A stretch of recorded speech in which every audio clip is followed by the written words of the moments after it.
Vamos a recibir a esta hora a nuestro siguiente invitado, Álvaro Sánchez Agustí, profesor del Máster de Relaciones Internacionales del IEB. Muy buenos días. Álvaro, no sé si está... ahora le puedo escuchar, perfecto. Quería preguntarle, precisamente, estamos muy pendientes de lo que está siendo todo lo que acontece en torno a la guerra en Ucrania. Hemos visto cómo en las últimas horas el uso de los drones ha cobrado mayor importancia en un momento en el que Ucrania, Zelensky ha dicho que confía en que en que Donald Trump pueda frenar a Putin en Ucrania. No sé hasta qué punto cree que con la llegada de Trump a la Casa Blanca el conflicto pueda cambiar, porque Biden ha hecho todo lo posible por fortalecer y al revés, por tratar de conseguir que Kiev pueda mantenerse en el frente de batalla. Bueno, lo que tenemos muy claro es que la política exterior de Estados Unidos va a cambiar sustancialmente a partir del día 20 de enero. En los meses desde la victoria, estos últimos meses desde la victoria de Donald Trump, sí que hemos recibido diversos mensajes donde se nos anuncia un cambio de estrategia en la política exterior de Estados Unidos.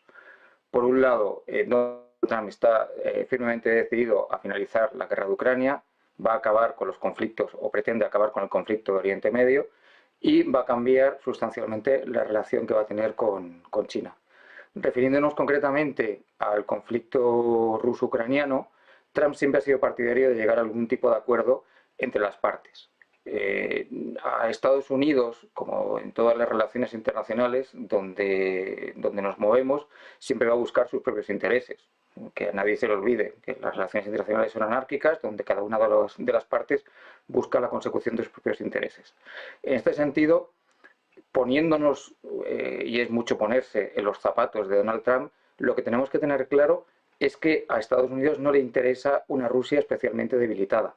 Ve con mucha preocupación el auge del poder que tiene China y no pretende soscavar hasta ciertos límites el poder que tiene Rusia. Evidentemente, en una situación donde Rusia controla ya más del 18% del territorio ucraniano, si contamos desde 2014 con la anexión de Crimea, la posición de Rusia, a pesar de las sanciones internacionales que han tenido el efecto relativo en cuanto a limitar las exportaciones de crudo, y basta el botón, como muestra de este botón, el intento por parte de Ucrania de cortar el gasoducto que atraviesa toda Europa, que recientemente se ha comentado, pues nos muestra el grado de desesperación que puede tener ahora mismo o la preocupación de la llegada de Donald Trump. No esperamos en este año 2025 que se resuelva completamente el conflicto, pero que sí que es verdad que va a cambiar mucho la situación. Estados Unidos empieza a estar ya muy harta de tener que seguir facilitando armas, tecnología a una Ucrania que no podemos olvidar que antes de la guerra ya era el país más corrupto de Europa y que la oligarquía ucraniana se está enriqueciendo, y así lo demuestran diversos informes de inteligencia en los últimos meses, a pasos agigantados en este sentido. Por otro lado, la posición de Rusia empieza a ser también un poco preocupante debido a que no puede despegar económicamente. Por lo tanto, Donald Trump, como buen empresario que es, lo que va a buscar es una solución. En este escenario, y hablando de economía, sin lugar a dudas, la cuestión energética, desde los primeros compases del ataque, ha tenido mucho que ver, y en las últimas horas, bueno, llevamos prácticamente medio mes escuchando a Eslovaquia. De hecho, se acercaba su primer ministro al propio Putin, que decía, bueno, Eslovaquia parece un actor neutral, allí se podrían llevar a cabo incluso negociaciones para un fin al conflicto. Eslovaquia ha subrayado de forma constante la necesidad de ese gas ruso. Hoy mismo habla de sabotaje directamente de Ucrania y ahora amenaza con restringir el apoyo a los refugiados ucranianos, de no exportar electricidad a una Ucrania que necesita y mucho de sus aliados y de sus socios europeos. ¿No es estas nuevas tensiones en materia energética, después de haber vivido lo que vivimos una vez que se desató, ¿no?, la crisis, una vez que se comenzaban a cortar todos los lazos con la energía rusa, cómo puede cambiar o cómo puede dividir aún más a una Europa que está, tiene posiciones tan encontradas con respecto, claro, depende de la posición que tenga uno en el mapa? Sí, efectivamente. Tenemos siempre ahí el riesgo de una inflación creciente motivada por el alza de los precios de la energía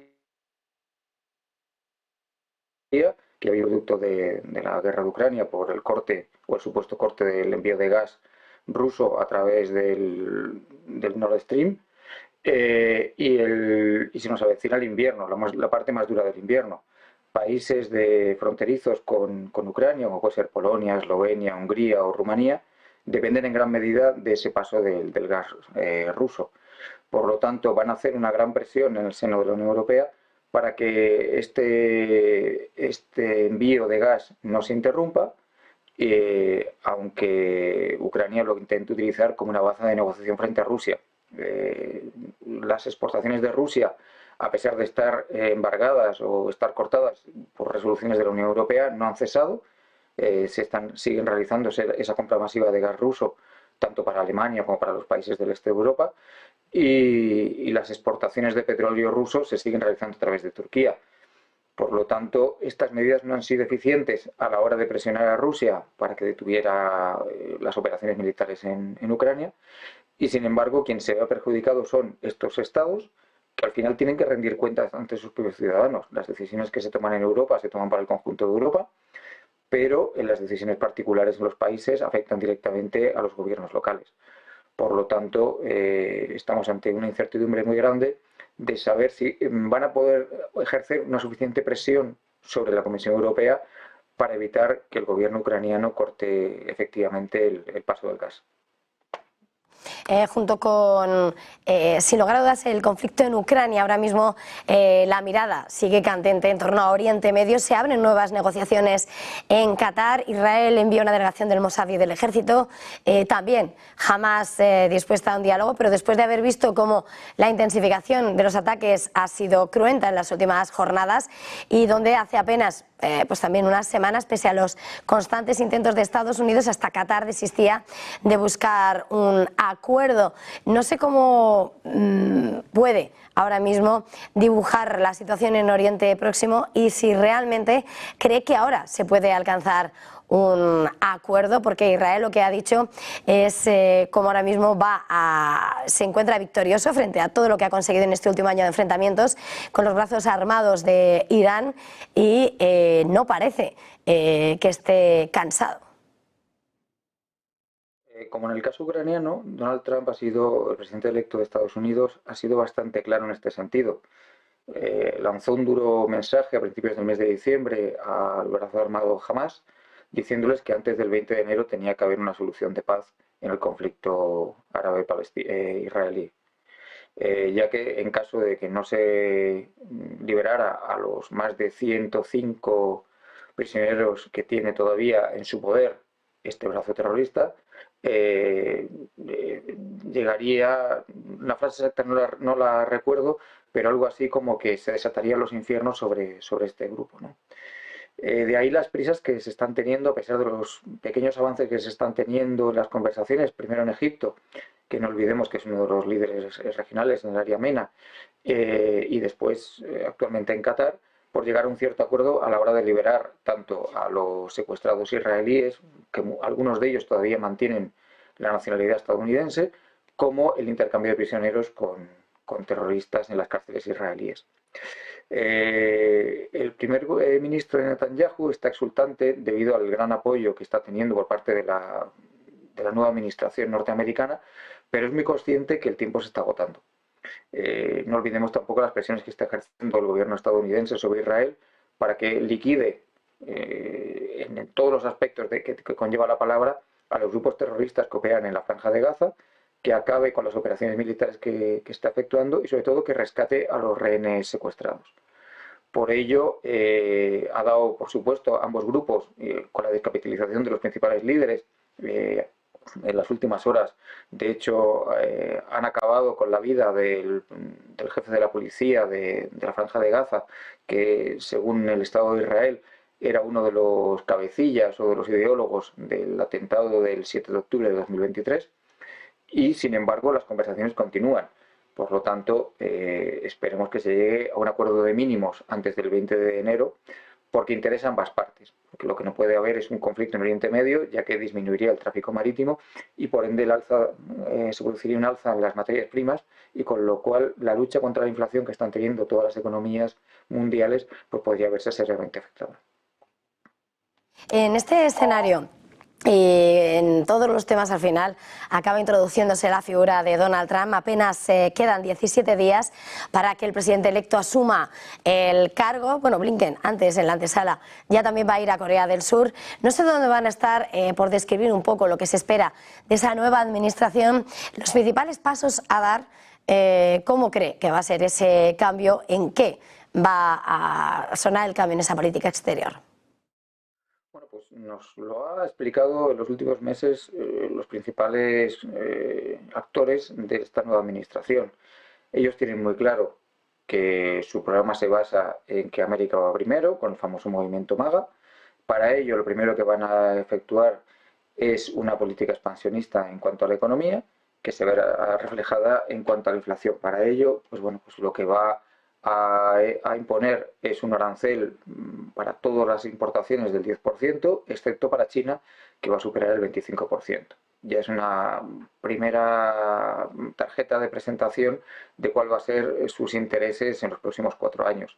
Todo ello apoyado por un voto popular masivo, con mayoría tanto en la Cámara del Senado como en el Congreso, que no hay que olvidar que son los que aprueban los gastos militares y que ayuda a definir la política exterior de Estados Unidos, y cuenta también con una mayoría abrumadora en el Tribunal Supremo. Por lo tanto, se va a juntar en una sola mano todos los poderes del Estado los próximos 4 años, o por lo menos en los 2 primeros, hasta que vuelva a haber elecciones en el Congreso. Los focos de atención que puede haber, pues evidentemente va a intentar finalizar, o por lo menos llegar a un cierto acuerdo en el conflicto ruso-ucraniano, ya que, como hemos comentado anteriormente, no le interesa una Rusia excesivamente debilitada. Va a poner el foco en finalizar las actividades terroristas y militares en Oriente Medio, tanto en el conflicto israelí-palestino como en el estrecho de Hormuz, donde no olvidemos que el gobierno de Yemen sigue lanzando misiles a diario contra Israel y por donde circula el mayor tráfico de petróleo del mundo. Hay que evitar esa tensión, está dispuesto a evitar esa tensión. Y otro de los focos donde va a fijar su política exterior es su relación con China, a través de Taiwán. Taiwán, que es el mayor productor de semiconductores del mundo, recientemente ha elegido a un nuevo presidente, bueno, el presidente que cumple un tercer mandato, que es totalmente aborrecido por el régimen de Pekín, donde cierra la puerta, pero dando pasos muy, muy prudentes a un reconocimiento de su propia independencia. Por lo tanto, lo que va a buscar la economía norteamericana, y ya ha lanzado un aviso a los socios de la OTAN, donde no solamente tienen que llegar a ese gasto militar del 2% que se había pactado en su anterior administración, sino que ya se habla en torno a un gasto militar, elevar el gasto militar en torno al 5%. Lanza un serio aviso a decir que la defensa se la tienen que empezar a pagar, sobre todo los socios europeos, y que Estados Unidos va a iniciar un repliegue estratégico para dedicarse a sus propios intereses. Pues muchísimas gracias, Álvaro Sánchez Agustí del IEB, ha sido un verdadero placer. Muchísimas gracias por estar aquí en Negocios Televisión esta mañana. Feliz jornada, feliz fin de semana y felices Reyes. Igualmente, feliz día. Buenos días.